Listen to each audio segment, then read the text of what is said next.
There's a specific moment Carl Jung wrote about when a woman stops running toward what's destroying her and everything in her life shifts, not because she tries harder or heals faster, but because she finally withdraws her life force from what was never meant to sustain her. You've been chasing something, someone, trying to make it work, trying to fix it, trying to be enough, and your body has been screaming at you to stop. But what Jung understood about why women keep chasing what kills them and what happens when they finally stop changes everything. You know exactly what you've been chasing. Maybe it's a relationship that demands you abandon yourself to stay in it. Maybe it's a version of love that only exists when you're performing, pleasing, shrinking. Maybe it's the approval of people who will never see you. Maybe it's a life that looks right on paper but feels like slow death on the inside. Whatever it is, you've been running toward it with everything you have, trying to make it work, trying to be enough, trying to prove that if you just give more, do more, become more, it will finally give you what you need. And your body has been telling you to stop. The exhaustion that won't lift no matter how much you rest. The anxiety that sits in your chest like a stone. The dreams that wake you in the middle of the night with a knowing you can't explain. The intuition that whispers, this is killing you. But you kept going, because stopping felt like failure. Like giving up. Like admitting that all the energy you poured into this person, this situation, this dream was wasted. And so you pushed through. You overrode your knowing. You convinced yourself that your exhaustion was temporary. Your intuition was fear, your body was wrong. Until you couldn't anymore. Until something in you, something deeper than your conscious will, simply stopped. Not with a decision, not with a plan, but with a quiet, undeniable withdrawal of your life force from what was never meant to hold it. Carl Jung understood this moment with devastating clarity. He called it the return to the self. The moment when the psyche, recognizing that the ego is locked in a pattern that threatens wholeness, takes control and forces the withdrawal. It's not something you do. It's something that happens to you when you're finally ready to stop betraying yourself. And it changes everything. Not because your circumstances magically improve. Not because the person or situation suddenly becomes what you need. But because you stop pouring your soul into what cannot hold it. You stop giving your power to what only takes. You stop chasing what is and always was killing you. Jung taught that this moment is one of the most sacred thresholds in a woman's psychological and spiritual life, because it's the moment she stops living for external validation and starts living from her own center. The moment she stops abandoning herself and starts choosing herself. The moment she recognizes that her life force is precious, and withdrawing it from what drains her is not selfishness, but survival.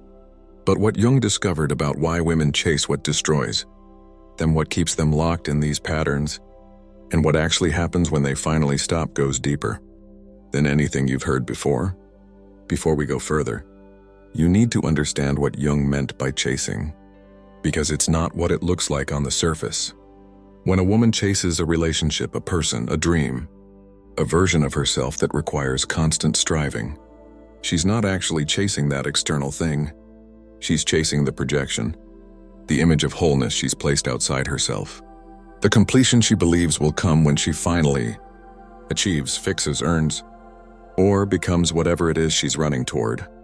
Jung spent his life teaching about projection, the psychological process where we take parts of ourselves, parts of our psyche that we can't access or won't claim, and project them onto external people, situations, or goals. And then we chase those projections, believing that having them, being near them, achieving them, will make us whole. But here's the devastating truth Jung understood. You can't become whole by chasing projections. You can't integrate what you've disowned by merging with it. Externally, you can't reclaim your power by giving it away and hoping someone gives it back. Wholeness only comes from withdrawal, from pulling your energy, your life force, your sense of self back from the external and relocating it within.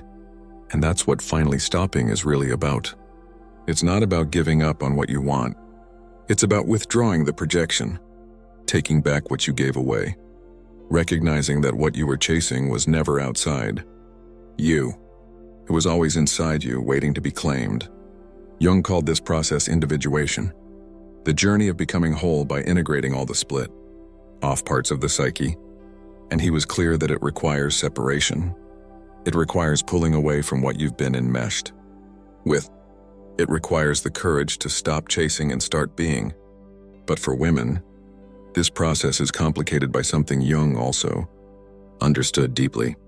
The cultural conditioning that teaches women their worth is dependent on being chosen, being needed, being good enough for someone else. And this conditioning creates a psychological trap. Because every time a woman chases someone who won't choose, here's C, every time she tries to fix a relationship that's breaking her, every time she abandons herself to be loved, she's unconsciously trying to prove her worth through external validation. And the more she chases, the more she confirms the belief that she's not enough as she is, that her value is conditional, that she has to earn love by giving everything away. Jung would say this is the shadow speaking, the part of the psyche that holds all the beliefs, fears, and patterns we've internalized but never examined. And until those beliefs are brought into consciousness, until the shadow is integrated, the chasing continues. Because it's not about the person or situation. It's about the unconscious belief driving the behavior. The belief that you're not enough, that you have to prove yourself, that your worth is something to be earned instead of inherent. And the moment you finally stop chasing is the moment that belief starts to crack. The moment your psyche says, I will not let you destroy yourself trying to earn what you already are. But there's something even more specific about what keeps women locked in these patterns. And Jung's insight into it is what makes everything click. Here's the first truth about why you kept chasing. You were trying to heal an old wound through a new person. Jung understood that we don't choose our patterns randomly. We recreate them. We're unconsciously drawn to situations, people, and dynamics that mirror our earliest wounds because the psyche is always trying to heal what was never resolved. The person you've been chasing, the relationship you've been trying to fix, the dynamic you've been caught in, it's not new. It's a repetition, an echo of something that happened long before this moment, long before this person, long before you had the awareness to see it. Maybe it's the parent who is emotionally unavailable and you learned that love means chasing someone who can't fully see you.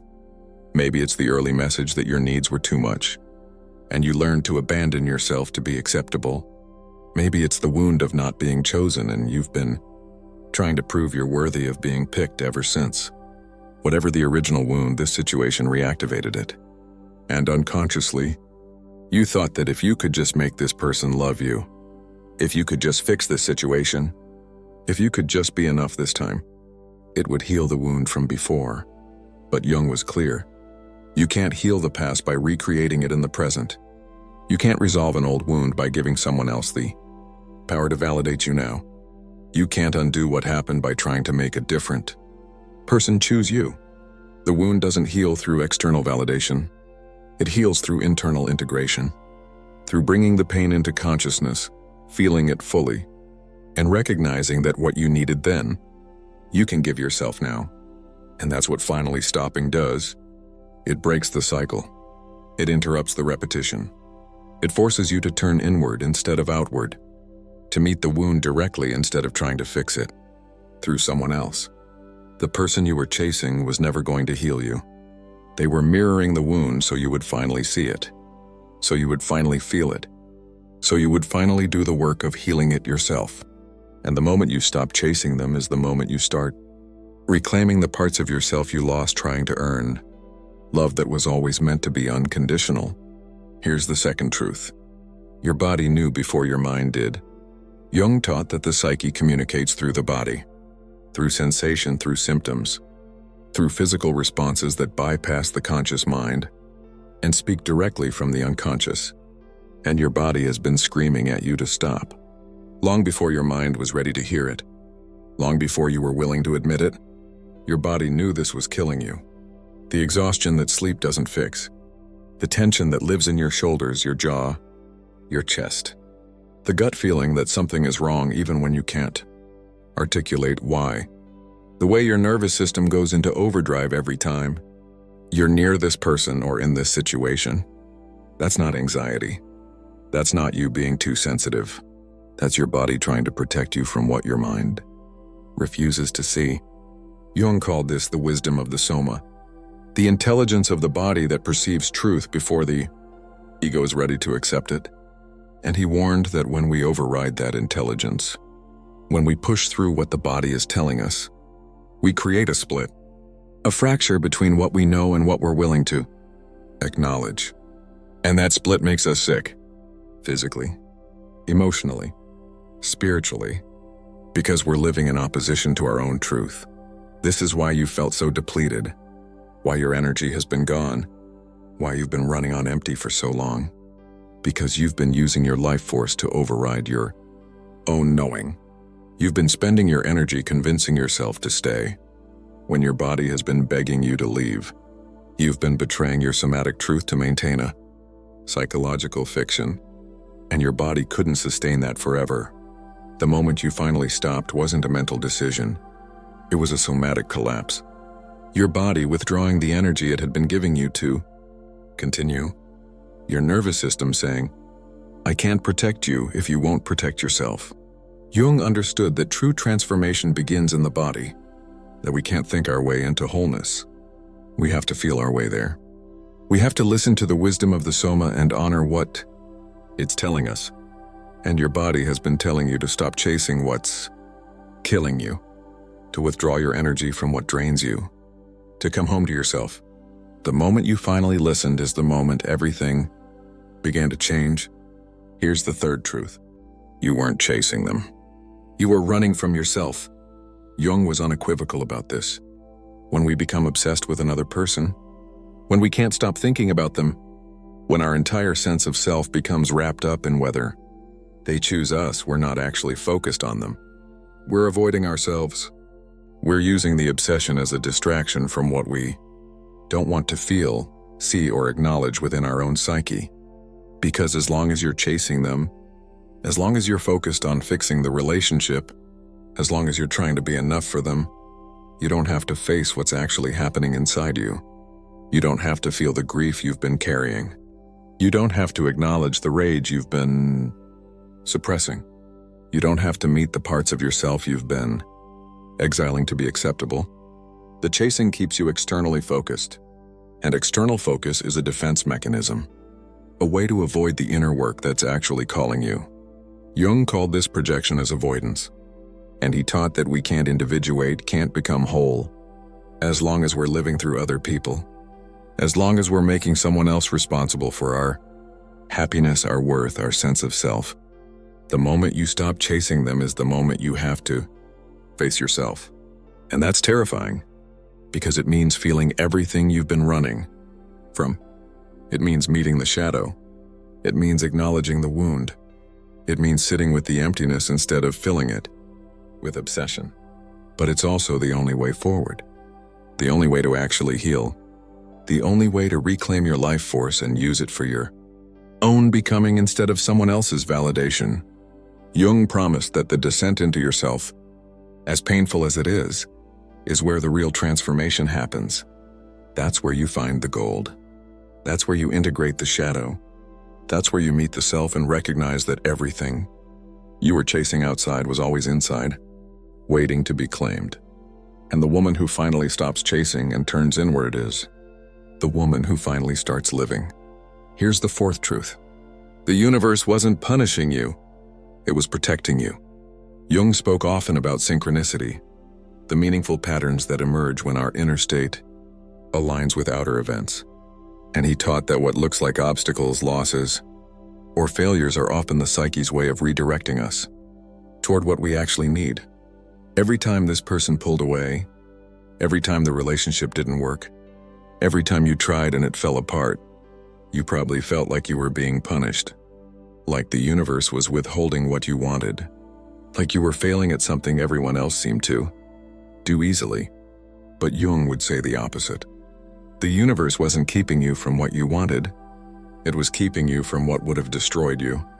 Because if that relationship had worked, if that person had chosen you, If you'd gotten what you were chasing, you never would have done this work. You never would have turned inward. You never would have met yourself at this depth. You would have stayed in the pattern, abandoned yourself to maintain the connection, spent your life trying to be enough for someone who could never see you fully. And that would have been a quiet death, a slow erosion of your soul, a life spent performing instead of being. The universe loved you too much to let that happen. Your psyche loved you too much to let you settle for that. And so it kept intervening, kept making the relationship impossible, kept showing you through loss, through pain, through failure, that this was not your path. And now finally you've stopped fighting it. You've stopped trying to force what was never meant to be. You've stopped chasing what was always meant to teach you to. Choose yourself.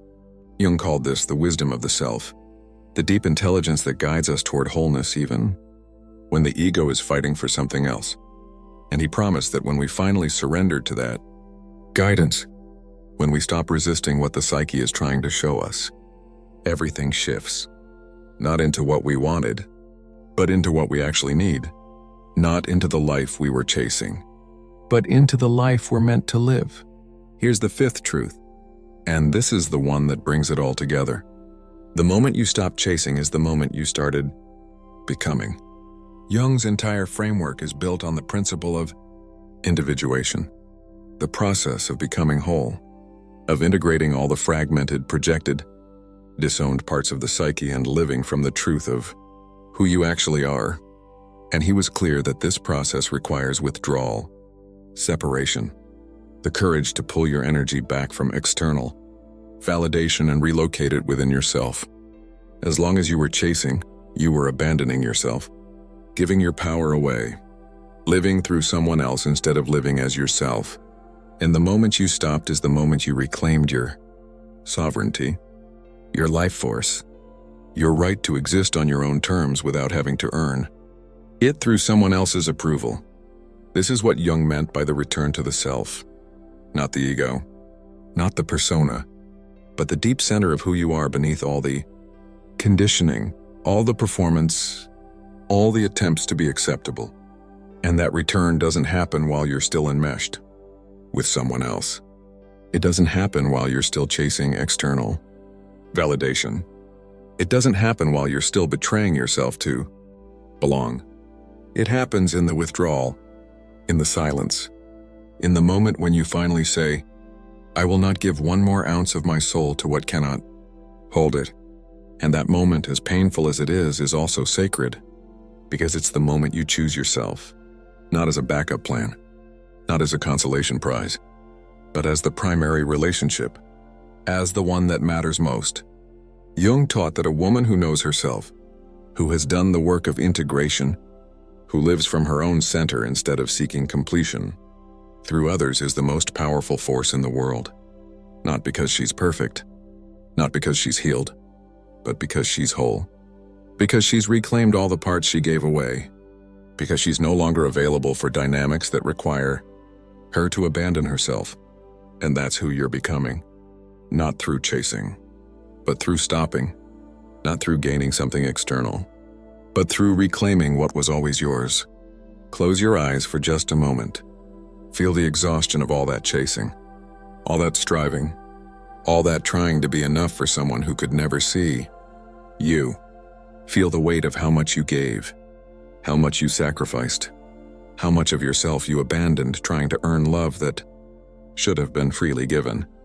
And now feel the relief of finally stopping, of withdrawing your life force from what was draining it, of coming home to yourself after years of living everywhere else. You are not giving up. You are waking up. You are not failing.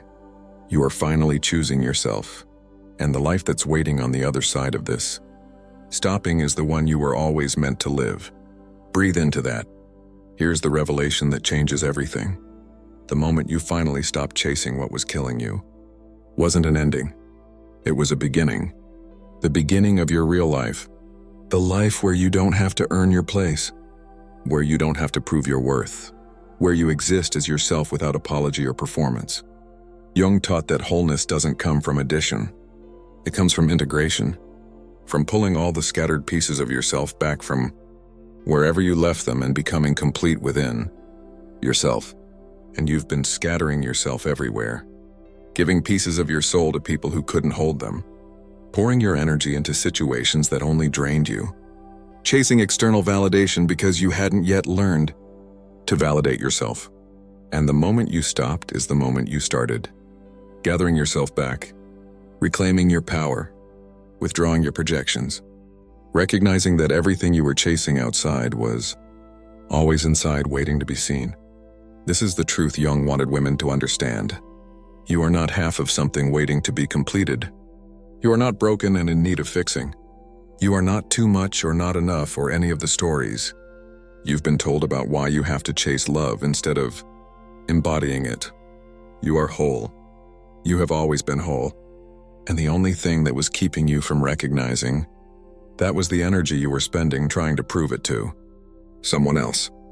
The person you were chasing is gone now, or distant, or revealed as someone who could never have given you what you needed. And that's not a tragedy. That's a liberation, because it forced you to stop, to turn inward, to finally give yourself what you've been begging others to give you. Jung called this the sacred marriage, but he didn't mean marriage to another person. He meant the marriage within yourself, the integration of all your parts, the union of conscious and unconscious, the wholeness that comes from no longer being split.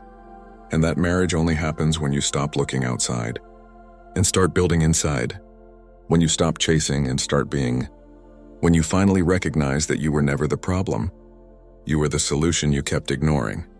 If you're watching this, if these words are landing somewhere deep, if you recognize yourself in this story, then this is what you need to know. You did the hardest thing. You stopped. You withdrew your energy from what was destroying you. You chose yourself even though it felt like loss. And now the real work begins. Not the work of chasing, not the work of proving, but the work of integration, of meeting yourself in your wholeness, of learning to live from your own center instead of someone else's approval. Jung taught that this is the journey of individuation, and it's not easy. It's not comfortable. It requires you to feel everything you've been avoiding, to face everything you've been running from, to become everything you've been projecting onto others. But it's also the only path to freedom, to authenticity, to a life that's actually yours.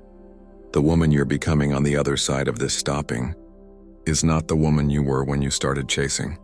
She's deeper, wiser, more whole. Not because she found someone to complete her, but because she stopped looking for completion outside herself. She knows her worth isn't conditional. Her power isn't something to be earned. Her love isn't something she has to chase because she embodies it from the inside.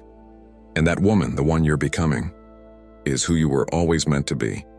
Not the version that chases, not the version that abandons herself, but the version that finally came home. You were never meant to spend your life chasing what kills. You were never meant to abandon yourself to be loved. And you were never meant to give your power away hoping someone would return it. The moment you stopped chasing is the moment you started living, not the life you thought you wanted, but the life your soul was always calling you toward. And that life, rare woman, is yours now. Not because you earned it, but because you finally stopped betraying yourself to deserve it. Take what resonates, leave what doesn't. But know this, the women who were meant to find this have already found it. And if you're here, it's because you're ready to finally stop chasing and start being. If this resonated, stay close.